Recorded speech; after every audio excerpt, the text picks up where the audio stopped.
अस्सलामुअलैकुम dear students, कैसे आप लोग सब। उम्मीद करता हूँ कि आप लोग ठीक होंगे। आज हम क्लास 9th का यूनिट नंबर 5 जिसका नाम है ग्रेविटेशन, उसके एमसीक्यूज़ को हल करने की कोशिश करते हैं। तो आइए चलते हैं और एमसीक्यूज़ को शुरू करते हैं। अच्छा, पहला एमसीक्यूज़ हमें दिया गया है। पहले एमसीक्यूज़ में वो कह रहे हैं two masses are separated by a distance r. If both masses are doubled, the force of interaction between the two masses changes by a factor. मैंने इसको यहाँ पर रजिस्टर पर हल किया हुआ है, वो आप लोगों को मैं दिखाता हूँ। ये आप लोग देख सकते हैं। पहला एमसीक्यूज़ यहाँ पर हमारे पास दो मासेस हैं। ये आप लोग देख ले, ये दो मासेस है m1 m2, और इन दोनों मासेस के दरमियान डिस्टेंस जो है वो r है, और ये मास जो है इस पर फोर्स लगा रहा है और ये मास जो है इस पर फोर्स लगा रहा है, और इन दोनों के जो दरमियान जो फोर्स है उसको हम फोर्स ऑफ इंटरेक्शन कहते हैं, फोर्स ऑफ इंटरेक्शन। और इस फोर्स ऑफ इंटरेक्शन को हम एक ख़ास नाम देते हैं जिसको हम ग्रेविटेशनल फोर्स कहते हैं। तो एमसीक्यूज़ में हमसे ये पूछा गया है कि अगर मैं इस मास को डबल कर लूँ, ये मास मेरे पास m1 है, इसको मैं m1 को 2m1 कर लूँ, डबल कर लूँ, और ये m2 है और इसको मैं डबल कर लूँ, m2 is equal to 2m2, तो नया मास 2m2 बन जाता है, और यहाँ पर नया मास जो है वो 2m1 बन जाता है। तो फोर्स ऑफ ग्रेविटेशन पर क्या असर पड़ता है, वो कितने फैक्टर से चेंज होता है। तो हमें फार्मूला तो मालूम है ग्रेविटेशनल फोर्स का। Gravitational force is equal to Gm1 m2 divided by r square. यहाँ पर अगर हमारे पास मास जो है वो डबल हो जाए तो ग्रेविटेशनल फोर्स भी चेंज होता है। तो हमारे पास Fg prime is equal to Gm1 m prime m2 prime divided by r square. Fg prime is equal to G, अब अच्छा m1 प्राइम की जगह 2m1 पुट करते हैं और m2 प्राइम की जगह 2m2 पुट करते हैं, और नीचे जो है वो r स्क्वायर आता है। तो हमारे पास अगर 2 को 2 से मल्टीप्लाइड कर ले तो 4 आता है, और 4 को हम बाहर निकाल लेते हैं। Fg prime is equal to 4 into Gm1 m2 divided by r square. ये जो सारा कुछ है Gm1 m2 divided by r square, ये हमारे पास किस चीज़ के बराबर है, ये पुराने ओरिजिनल Fg के बराबर है। तो यहाँ पर ओरिजिनल Fg हम पुट कर लेते हैं, तो हमारे पास नया जो Fg प्राइम जो है वो हमारे पास आ जाता है 4Fg। तो इसका मतलब ये 4 मल्टीप्लाइड हुआ है Fg के साथ। तो इसका मतलब ये है कि आंसर ये है कि हमारे पास force of interaction will increases by a factor of 4। हमारे पास ये जो फोर्स ऑफ इंटरेक्शन है, अगर हम मासेस को डबल कर ले, दोनों मासेस को डबल कर ले, तो हमारे पास फोर्स ऑफ इंटरेक्शन 4 गुना बढ़ जाता है, इंक्रीज बाई 4 टाइम्स। तो इसमें ऑप्शन नंबर बी जो है वो बिल्कुल करेक्ट है। अच्छा, इसके बाद दूसरा एमसीक्यूज़ हमारे पास है the radius of earth R E. Radius of earth हमें मालूम है कि वो किस चीज़ के बराबर है, वो हमारे पास 6.4 मल्टीप्लाइड बाई 10⁻6 मीटर के बराबर है। हमें पीछे किताब में टेबल में दिया गया है, तो ये हमें याद रखनी चाहिए कि रेडियस ऑफ द अर्थ जो है वो 6.4 मल्टीप्लाइड बाई 10⁻6 मीटर के बराबर है। अच्छा, MCQs number 3 the SI unit of gravitational constant G S. SI unit of gravitational constant जिसको हम कैपिटल G से रिप्रेजेंट करते हैं, इसका SI यूनिट भी हमें याद होनी चाहिए, वो हमारे पास न्यूटन मीटर स्क्वायर पर केजी स्क्वायर के बराबर है। न्यूटन मीटर स्क्वायर पर केजी स्क्वायर। अच्छा, तो इसमें ऑप्शन नंबर बी करेक्ट है। एमसीक्यूज़ नंबर 4 जो है उसमें हमें कहा जा रहा है what is the mass on planet Mercury of an object that weighs 784 newton on the earth surface. अगर हमारे पास एक मास है, एक बॉडी है, उसका कुछ मास है, उसका मास जो है, उसका वेट जो है वो सरफेस ऑफ द अर्थ पर 784 न्यूटन है। तो अगर उसको हम मरकरी पे ले जाए, मरकरी प्लैनेट पे ले जाए, तो उसके मास पे क्या असर पड़ेगा, उसका मास कितना बन जाएगा, उसका मास क्या होगा। तो हमें तो फार्मूला तो मालूम है, W equal to mg। Weight को मालूम करने के लिए हम ये वाला फार्मूला इस्तेमाल करते हैं, W equal to mg। m is equal to W divided by g. दोनों अतराफ़ को G से डिवाइड कर ले तो हमारे पास आता है m is equal to W divided by g. तो यहाँ पर अगर वेट की जगह हम 884 पुट करें, और G की जो वैल्यू है, अर्थ ग्रेविटेशनल एक्सेलरेशन की जो वैल्यू है 9.8, ये पुट कर ले, और इसको हल कर ले तो इससे ऑप्शन आता है, आंसर आता है 80। तो हमारे पास इस बॉडी का मास जो है मरकरी पे वो 80 किलोग्राम होगा।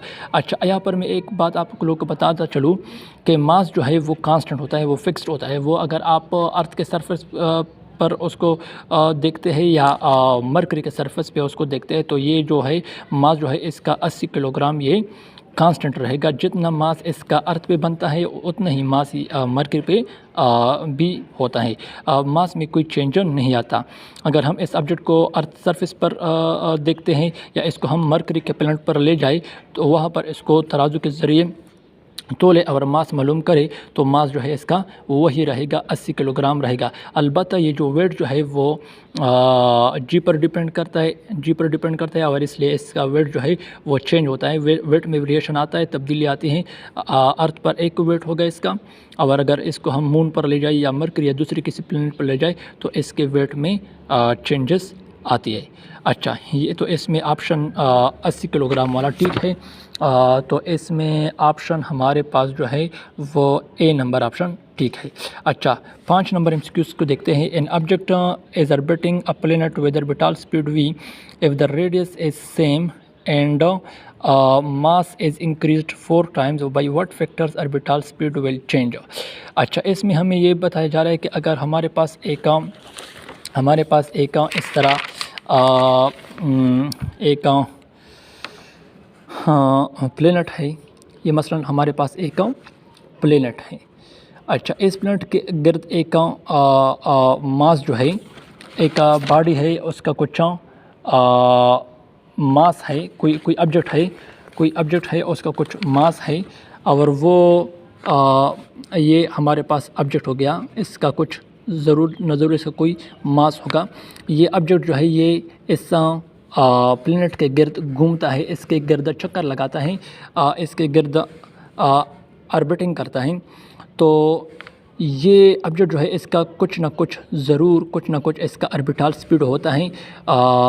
इस ऑब्जेक्ट का ऑर्बिटल स्पीड, ये जब इस ऑर्बिट में घूमता है तो इसका क्या होता है, इसका कुछ ना कुछ ऑर्बिटल स्पीड होता है। उस ऑर्बिटल स्पीड को हम v से डिनोट करते हैं, और हमने पिछले चैप्टर में पढ़ा हुआ है कि ऑर्बिटल स्पीड को हम इस फार्मूले से मालूम करते हैं, v is equal to g m divided by r e plus h under the root. ये इस फार्मूले को हम इस्तेमाल करते हैं। इसमें ऑर्बिटल स्पीड जो है वो किन चीज़ों पर डिपेंड करता है, वो ग्रेविटेशनल कांस्टेंट पर डिपेंड करता है, मास ऑफ द प्लैनेट पर डिपेंड करता है, रेडियस ऑफ द प्लैनेट पर डिपेंड करता है। यहाँ पर आर ई चलो हमने लिख लिया जो अर्थ के लिए है, लेकिन जो भी प्लैनेट है उसके रेडियस पर डिपेंड करता है, और height of the object from the centre of the planet पर भी डिपेंड करता है।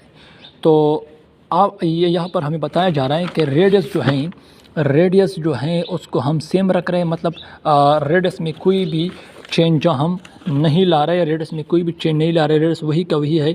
सिर्फ़ और सिर्फ ये मास जो है इसको हम तब्दील करते हैं, और मास जो है इसको हम कितना बना रहे हैं, इसको हम 4 टाइम इंक्रीज़ करें।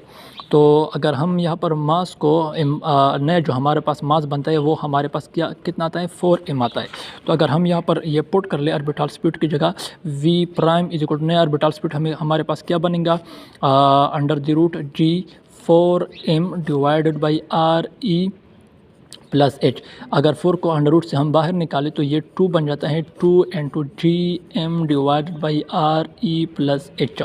तो v prime is equal to 2v। तो हमारे पास नया ऑर्बिटल स्पीड जो आ रहा है, अगर हम मास को 4 टाइम्स इंक्रीज़ कर ले तो 2v आ रहा है। तो मतलब यह है कि मास को 4 टाइम्स इंक्रीज़ करने से, प्लैनेट के मास को 4 टाइम इंक्रीज़ करने से हमारे पास जो स्पीड जो है, ऑर्बिटल स्पीड जो है वो 2 टाइम्स इंक्रीज़ होता है, डबल होता है।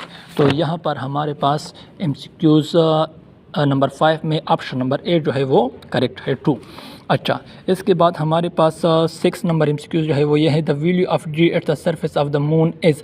सरफेस ऑफ द मून पर वैल्यू ऑफ जी हमारे पास कितनी आती है, 1.63 मीटर पर सेकंड स्क्वायर। ये हमें याद होनी चाहिए कि सरफेस ऑफ द मून पर वैल्यू ऑफ जी जो है वो 1.63 मीटर पर सेकंड स्क्वायर है। सरफेस ऑफ द अर्थ पर वैल्यू ऑफ जी जो है वो 9.8 मीटर पर सेकंड स्क्वायर है और मून पर 1.63 मीटर पर सेकंड स्क्वायर है। अच्छा, उसके बाद हमारे पास 7 नंबर एमसीक्यू जो है the value of G with altitude. मतलब अल्टीट्यूड क्या है? अल्टीट्यूड हाइट को हम कहते हैं कि अगर हम